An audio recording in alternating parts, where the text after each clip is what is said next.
Hey everyone, welcome back to another episode of the Virtual Run podcast. Thank you so much for listening and all of the support so far. We've had some lovely comments and we've also had some great suggestions on ways, new episodes and so on. And hopefully we can have some guests in the future, which is really, really exciting.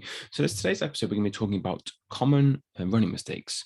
Now, even though I'm saying these are running mistakes, I actually think these are opportunities and actually learning experiences because I feel for everyone, you've got to go through a period at the beginning where you feel like it's right, that it feels good for you, and actually maybe there's a other option which may be a bit more suitable for you, and maybe in the future you'll reflect and be like, you know what, I'm happy I did that because I've learned from that and I don't do that anymore. So I'm not saying these things are like you can't do these at all, because I always believe in the journey. I think it's all about it's the process. I'm pretty sure, and there was a statistic which I discussed in the last few episodes, and it mentioned that 70% of people, runners, will experience injuries throughout their running experience journey. And I'm pretty sure that 70% statistic comes from the early stages of your running, because we all know once you get the running bug, you want to go daily, you want to run as much as you can. And the truth is, how good that too much of anything is not good for you. Not just running, too much of gymming, too much of HIIT, too much of any exercise isn't good for you. So even though there's a myth saying, "Oh, running's bad for your knees," but anything's bad. Anything too much is bad for your knees. But at the end of the day, too much running, you're probably gonna have a little injury. And would you say, well, reflecting on that, well, I enjoyed my running because it felt good, but probably I would have run less. And that's that. Would you say that's is even though that's technically like a mistake, I would say it's more of a running opportunity, a running experience, and actually an experience for you to learn and improve it. So now, after you've maybe had that running injury, maybe you run a few times a week and you focus on strength training or mobility training to help you progress, get stronger, and help you really run. So you know how that mistake maybe has turned into you developing skills and helping you run further and longer, safer. So some common mistakes that I see, and I don't want you to listen to this and like change everything you're doing right now. I'm telling you about 4 or 5 little mistakes, and you can make some small tweaks and just try and implement 1 or 2 today if this relates to you, and hopefully over time this will help you run further and run faster. So number one is wearing inappropriate footwear. So of course, these days on the internet, you search up running shoes and you've got thousands and thousands of options.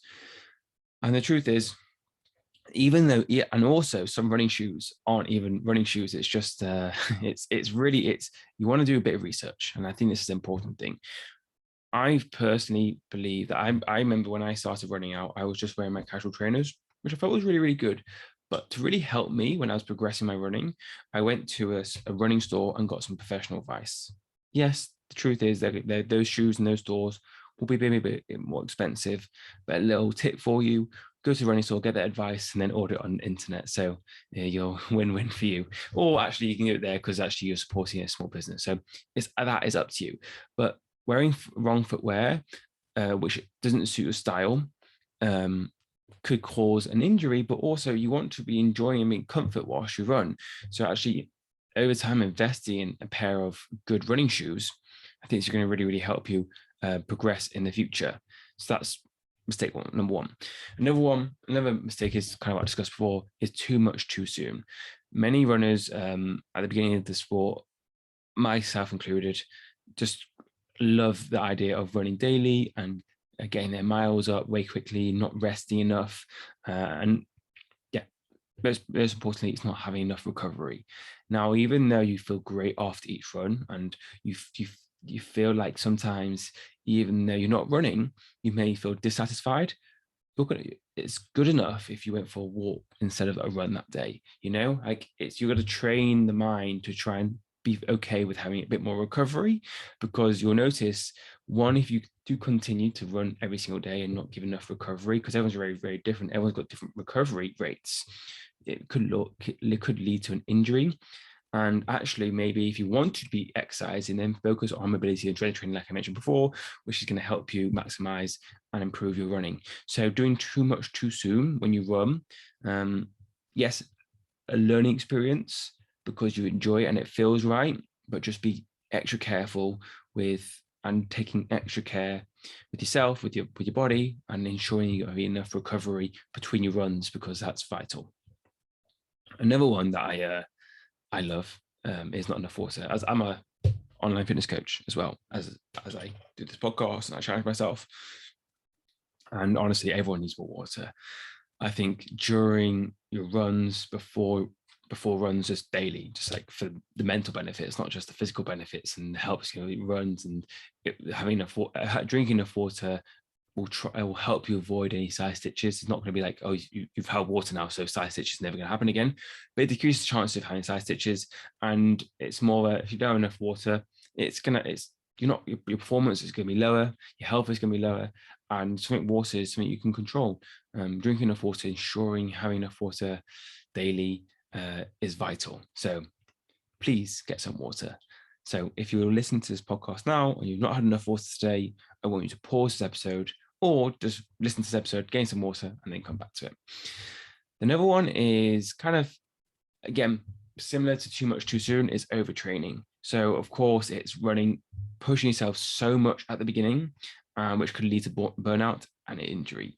So it's just like doing too much too soon is just doing loads. It's kind of the same thing, but you're overdoing it. Like your runs could be a lot longer than maybe they potentially need to be at the beginning, because you're trying to achieve so much so soon, and you're overtraining the body, where actually the body isn't prepared for this. And even though mentally it feels great, and I think there's a balance between pushing yourself, and I think, but especially at the beginning, you want to be careful, because we don't want to burn out. We don't want you to run for 2 weeks and be like, you know what, I don't enjoy this anymore, when actually if you could focus on doing it a few times a week, or even once or twice a week, and then 6-8 months you're being consistent, that's the goal here. You want to be consistent, you don't want to burn out, and that's why doing so much too soon could lead to that. So if you want to be doing something else, again, think about some strength and mobility to help you, and replace a run with those workouts.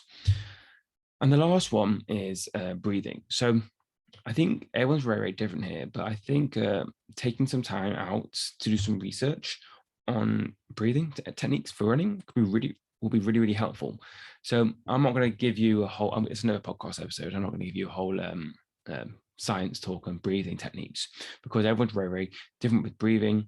And you want to find a method that works for you, and then you can stay consistent with. Because when you first take a breathing technique from someone, it can get confusing. So you want to try a few ones, see what you feel comfortable doing, and then gain used to that and gain consistent. Because again, breathing incorrectly isn't going to be the worst thing, but I would say breathing is more of a, when you want to progress over time and help, again, maximize your running techniques, maximize your running distance and length, breathing will help you achieve that, and helps the consistency of the run, and helps that run flow a bit nicer, so you're not out of breath, and to help you achieve your goals. So those are some more common running mistakes. Now, if you want to read more about these, we have various blogs. We have 3 blogs each week coming out on the I Challenge Myself website. So if you're more of a reader than a listening, I'm sure there's a term for that. I don't know why I've completely forgotten the term. If you prefer to read, we have various running blogs. And also, if you do like these podcasts and you want to see more, we have a lot of TikToks and YouTube shorts and Instagram reels, which is just really short, precise, gives you facts. And this obviously is more of a long-term form of content, because I know a lot of people like this.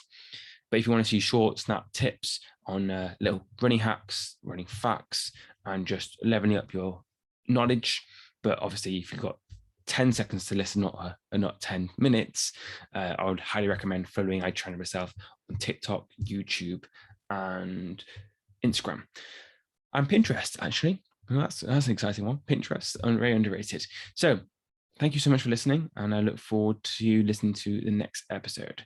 Thank you.